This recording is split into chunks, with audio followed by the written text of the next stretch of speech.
Hi everyone, welcome back to your own academy, that is Achievers Academy. I am your friend, your guider Nisha Sharma. So आज है Monday and मैंने आपको बोला था every Monday, Wednesday और Friday आपको मिलेगी एक नई वीडियो. सो हम बच्चे साइकोलॉजी की थ्योरी सीरीज को कर रहे थे, ठीक है. सो इसी थ्योरी सीरीज में #2 आज हम सेकेंड थ्योरी को कर रहे हैं, सेकेंड वीडियो को डिस्कस करने जा रहे हैं. तो very first we have discuss about the trial and error method given by Thorndike. Thorndike का ट्रायल एंड एरर मेथड हमने डिस्कस किया था. आज हम डिस्कस कर लेते हैं इनसाइट थ्योरी. इनसाइट थ्योरी जिसको बोला गया है हिंदी में सूझबूझ का सिद्धांत, और इसका एक और नाम है अंतर्दृष्टि का सिद्धांत. एक और नाम है इसका गेस्टाल्ट वादी सिद्धांत. ठीक है, you can say insight theory, you can say सूझबूझ का सिद्धांत, यू कैन से अंतर्दृष्टि का सिद्धांत, यू कैन से गेस्टाल्ट वादी सिद्धांत, what ever you just want you can say. Given by Kohler 1912. 1912 में बच्चे ये सिद्धांत कोहलर के द्वारा दिया गया था.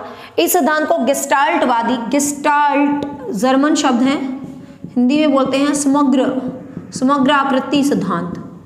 कोई भी क्वेश्चन आ जाए, मतलब सिद्धांत का नाम, आपसे कोई भी सिद्धांत का नाम पूछे तो आपको आंसर देना है गिवन बाय कोहलर. ठीक है, कोहलर ने दिया था. समझाती हूँ क्या था ये सिद्धांत, क्या है गेस्टाल्ट शब्द. देखिए, एक साइकोलॉजिस्ट थे, एक ग्रुप ऑफ साइकोलॉजिस्ट थे, 4 बंदे थे. एक का नाम था कोहलर, एक का नाम था कोफका, एक का नाम था वर्दीमर और एक का नाम था लेविन, कूट लेविन या कर्ट लेविन हम इसको बोल देते हैं. ठीक है, 4 साइकोलॉजिस्ट थे, कोहलर, कोफा, वर्दीमर और लेविन. कोहलर, कोफा, वर्दीमर, लेविन, ये 4 साइकोलॉजिस्ट का ग्रुप था. ये जर्मन साइकोलॉजिस्ट थे. कौन थे भाई ये जर्मन साइकोलॉजिस्ट थे.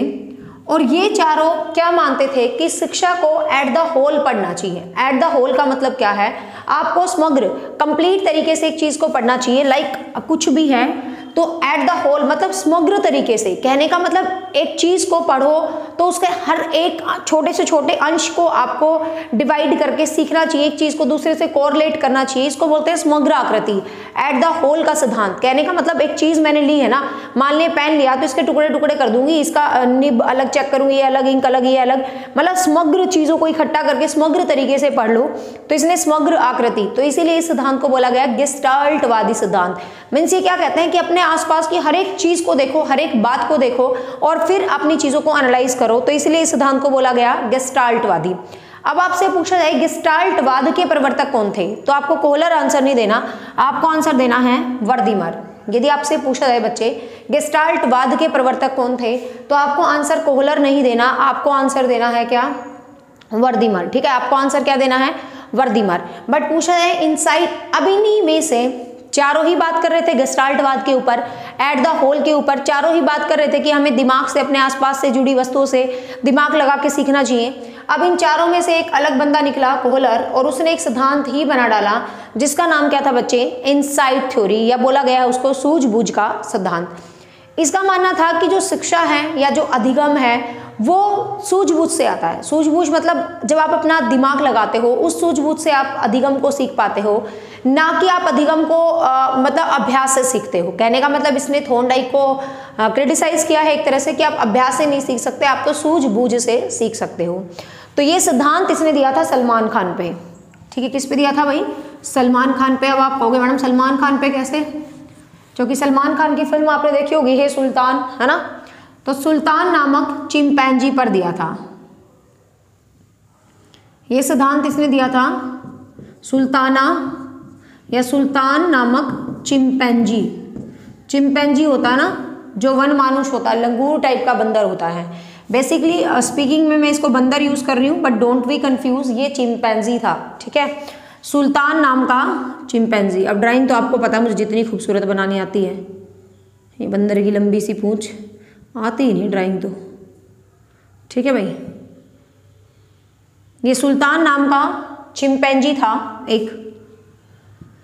और कुछ हाइट, एक बॉक्स था और कुछ हाइट पर भाई इसने बनाना लगा दिए, केला।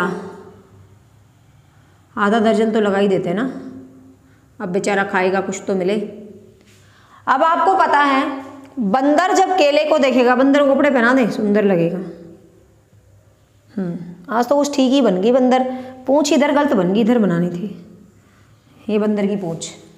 ठीक है, ऐसे ड्राइंग आई जाएगी थोड़ी सी। टोपी वाला बंदर अपना। हाँ भाई, ये सुल्तान नामक चिंपैंजी था।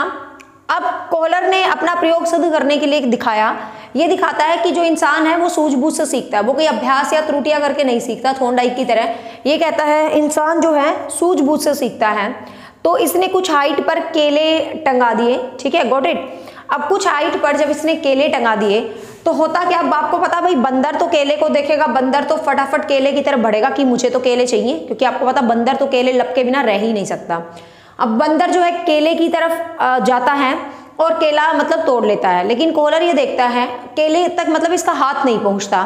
तो जब इसका हाथ नहीं पहुंचता तो यहाँ कुछ बॉक्सेस होते हैं, यहाँ कुछ बॉक्स होते हैं, ठीक है। ये बॉक्स उठाता है बंदर, क्योंकि आपको पता भाई हम बंदर की पूर्वज हैं, हमारे बंदर तो बुद्धिमान होते ही हमेशा से ही। तो बॉक्स उठाया जाता है, बंदर उस बॉक्स के ऊपर खड़ा हो जाता है और केले तोड़ने लगता है। देखो मतलब पिक्चर आ रही है ना आंखों के सामने, बंदर बॉक्स पे खड़ा और केले तोड़ रहा है, मतलब फोटो इमेज बन के आ रही है मेरी आंखों के सामने। तो आपका पता नहीं मुझे, वो तो बिल्कुल अच्छी वाली फोटो नजर आ रही है, बंदर केले तोड़ता हुआ। अब ये बॉक्स भी कम पड़ जाते हैं भाई, फिर दूसरा बॉक्स, फिर ये देखता है आसपास दिमाग लगा के जो क्या क्या पड़ा है, फिर बॉक्स देखता है, फिर बॉक्स के ऊपर बॉक्स, बॉक्स के ऊपर बॉक्स, ऐसे 3-4 बार ही बॉक्स लगाता है और हर बार कोहलर केले की हाइट इंक्रीज करता रहता है और बंदर भाई अपना दिमाग लगा के तोड़ लेता है। अब होता क्या है, बॉक्सेस खत्म हो जाते हैं, है ना। फिर कोहलर सिद्ध करना चाहता है कि देखो कितनी सूझबूझ लगाता है बंदर। फिर यहाँ पर स्टिक्स होती हैं, स्टिक्स मतलब छड़ियाँ। स्टिक होती है इंटरलॉकिंग वाली, जैसे इस छड़ी के अंदर एक, जैसे इस पेन के ढक्कन में ये डाल दिया, इसके अंदर दूसरी छड़ी डाल दी, तीसरी छड़ी डाल दी, तो छड़ी होती है ऐसे इंटरलॉकिंग वाली छड़ी होती है।